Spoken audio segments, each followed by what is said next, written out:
warahmatullahi wabarakatuh. Selamat pagi, selamat siang, selamat sore, dan selamat malam semuanya. Salam sehat untuk kita semuanya. Gimana nih kabar kalian hari ini? Ibu harap kabar kalian selalu dalam keadaan yang sehat, bahagia, dan semangat untuk mengikuti pembelajaran bahasa Indonesia meskipun masih dalam suasana pembelajaran jarak jauh. Nah, sesuai dengan judul video ini, kita akan belajar mengenai teks iklan, slogan, dan juga poster. Namun sebelumnya, Ibu harap kalian semua sebelum mendengarkan video ini untuk berdoa terlebih dahulu supaya ketika dalam mendengarkan dan juga memahami materi yang Ibu sampaikan dapat dipahami dengan mudah dan menyerap ke dalam otak. Oke, Ibu tunggu ya. Oke, berdoa selesai, langsung saja kita mulai ke materinya. Nah, dalam video kali ini, untuk materi teks iklan, slogan, dan juga poster, kita akan mencapai KD 3.3 dan juga 4.3. KD 3.3 yaitu mengidentifikasi informasi teks iklan, slogan, atau poster yang membuat bangga dari berbagai sumber yang dibaca dan juga didengar. Kemudian KD 4.3 yaitu menyimpulkan isi iklan, slogan, dan juga poster yang membuat bangga dari berbagai sumber yang dibaca maupun didengar. Nah, itu tadi merupakan kompetensi dasar yang akan kita capai dalam pembelajaran kali ini. Langsung saja kita mulai dari pengertian teks iklan, slogan, dan juga poster. Anak-anakku semuanya, kalian pasti sering mendengar atau melihat iklan, slogan, dan juga poster. Nah, kalau misal melihat iklan, itu biasanya di mana sih? Nah, betul sekali, iklan biasanya dapat dilihat atau didengar itu dari televisi, kemudian dari radio, dan yang terakhir yaitu media sosial. Contohnya ada Instagram, Netflix, kemudian Spotify. Nah, kemudian yang kedua, slogan. Anak-anak sering mendengarkan slogan atau pernah melihat slogan? Pastinya pernah. Di mana sih? Contohnya ada di CV ketika teman-teman semua atau anak-anak semua itu melamar sebuah pekerjaan nantinya ataupun di organisasi, mau ikut gabung di organisasi, biasanya ditanyain moto ataupun semboyan. Nah, slogan itu sama seperti moto ataupun semboyan. Kemudian yang ketiga yaitu poster. Ibu rasa anak-anak semua pasti bahkan pernah membuat poster, ya enggak? Nah, poster itu biasanya sering dilihat di papan informasi, mading sekolah, atau di tempat-tempat umum yang bisa terlihat oleh banyak orang. Nah, tapi apakah anak-anak semua tuh tahu pengertian dari iklan, slogan, dan juga poster? Nah, untuk kali ini, iklan itu merupakan sebuah teks yang mendorong khalayak umum untuk melakukan apa yang ada di dalam isi teks tersebut. Contohnya nih, teman-teman sering melihat iklan mie instan. Nah, di situ merupakan iklan sebuah produk nih. Di situ, iklan tersebut mendorong agar para pendengar itu membeli mie instan tersebut. Dan juga sebaliknya, contoh-contoh lain dari iklan itu banyak. Nah, iklan itu esensinya merupakan sebuah teks yang mendorong khalayak yang membaca atau mendengar untuk melakukan apa yang ada di dalam iklan tersebut. Kemudian, yang kedua yaitu slogan. Slogan adalah teks yang berisi kalimat singkat yang digunakan untuk pegangan hidup. Nah, seperti yang sudah Ibu sampaikan tadi di awal bahwa slogan itu sering kita jumpai atau biasa disebut sebagai moto ataupun semboyan. Contoh dari moto seperti ini, hidup untuk kebermanfaatan. Maksudnya, ketika manusia hidup, itu harus dilakukan supaya bisa bermanfaat untuk orang lain. Jadi, manusia hidup untuk bermanfaat di kehidupan orang lain. Nah, itu merupakan contoh dari moto ataupun semboyan yang dipegang hidup oleh manusia atau oleh seseorang.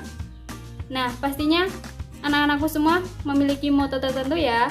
Yang ketiga yaitu pengertian dari poster.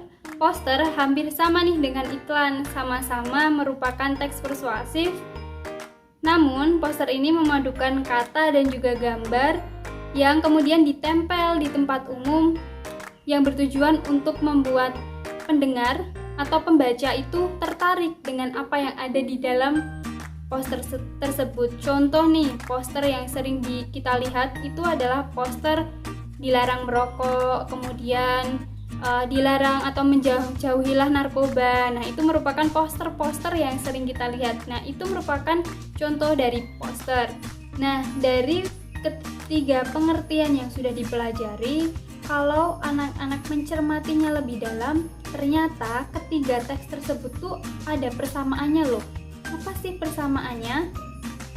Ya, betul sekali. Jadi, persamaan dari ketiga teks tersebut adalah merupakan sama-sama teks persuasif, yaitu teks yang mendorong atau memberikan khalayak pendengar ataupun pembaca untuk melakukan apa yang ada di dalam teks tersebut.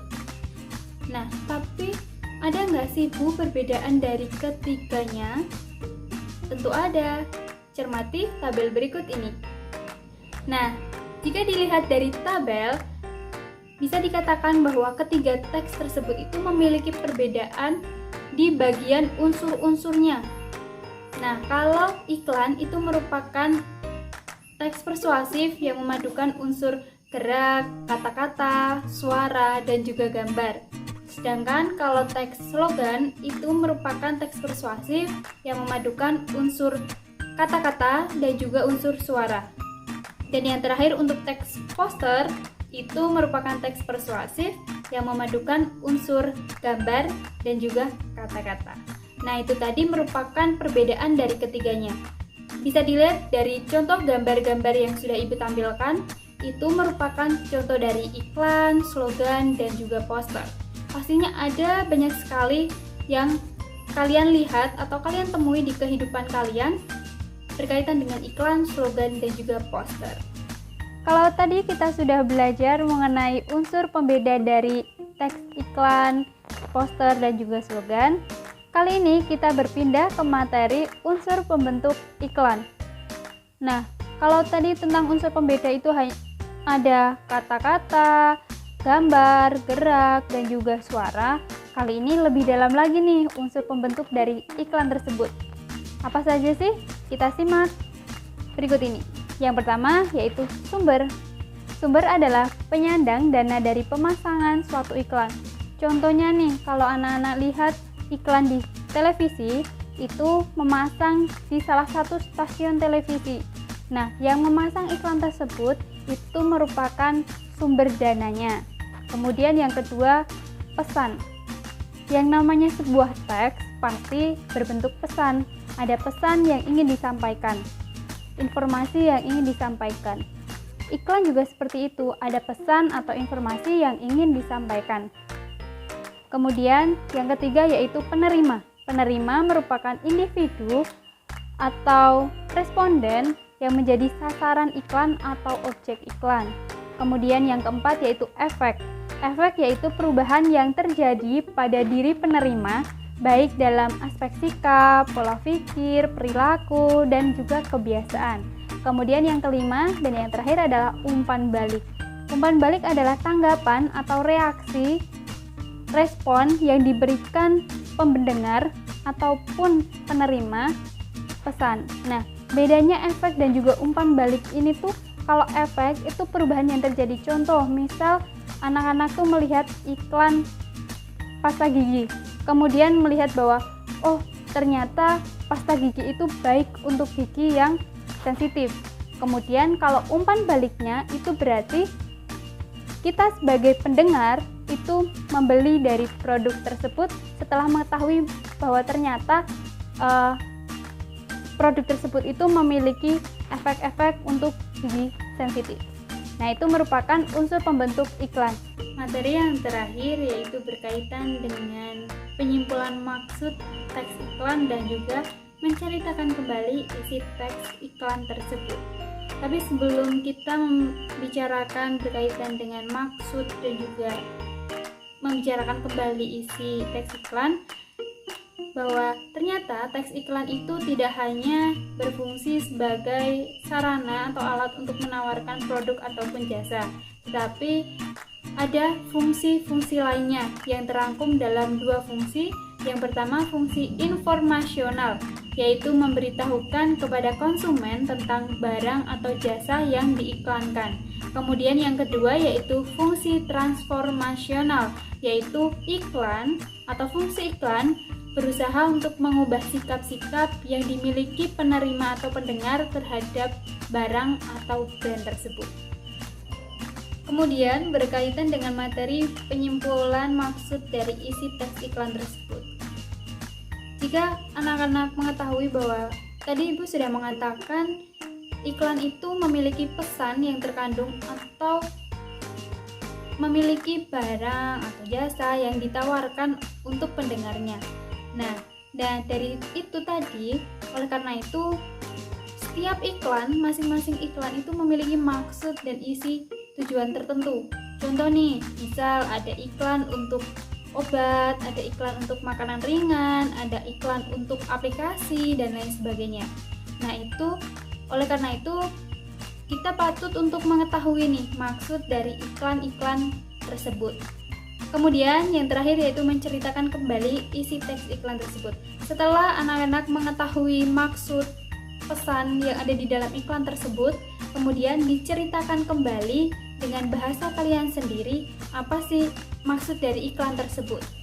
Itu merupakan materi penyimpulan maksud dan juga menceritakan kembali isi teks iklan. Anak-anakku semua, materi tentang iklan, slogan, dan juga poster untuk KD 3.3 dan juga 4.3 sudah selesai. Untuk mengetahui nih kemampuan anak-anak dalam memahami materi teks iklan, slogan, dan juga poster ini, Ibu akan memberikan tugas yang akan Ibu sampaikan di grup WhatsApp masing-masing kelas, di mana itu akan Ibu sampaikan link Google Form. Di dalam tersebut ada dua pertanyaan. Yang pertama, pertanyaannya adalah anak-anak semua disuruh untuk mengidentifikasi dari 3 contoh gambar yang sudah disediakan itu, mana sih yang iklan, mana sih yang slogan, dan juga mana sih yang poster, menggunakan tabel unsur pembeda dari ketiga teks tersebut. Kemudian yang kedua, dari ketiga contoh yang sudah Ibu sampaikan di pertanyaan nomor 1, kemudian disimpulkan maksud atau pesan dari ketiga gambar tersebut itu apa, kemudian tulislah menggunakan bahasa kalian masing-masing. Jadi antara satu anak dengan anak yang lain itu berbeda. Itu saja untuk tugas dari materi teks iklan, slogan, dan juga poster KD 3.3, 4.3. Jika masih ada pertanyaan berkaitan dengan materi yang Ibu sampaikan ataupun tugas yang Ibu berikan, bisa tanyakan lewat WA Group. Ibu tidak menerima pertanyaan melalui WhatsApp pribadi ke Ibu, supaya anak-anak yang lain atau teman-teman yang lain itu tahu dan paham apa yang kalian tanyakan, sehingga sama-sama paham dan sama-sama mengerti. Mungkin itu saja yang Ibu sampaikan di video kali ini. Jangan lupa untuk mengerjakan tugasnya, karena deadline tugas kali ini Ibu berikan 3 hari dari waktu Ibu mengirimkan link video pembelajaran ini. Jadi tetap semangat, jaga kesehatan. Apabila keluar rumah, jangan lupa untuk memakai masker dan patuhi protokol kesehatan. Berdoalah semoga kita bisa bertemu di pertemuan seperti biasanya, pertemuan tatap muka, untuk bisa lebih efektif dalam pembelajaran. Itu saja yang Ibu sampaikan. Terima kasih. Wassalamualaikum warahmatullahi wabarakatuh.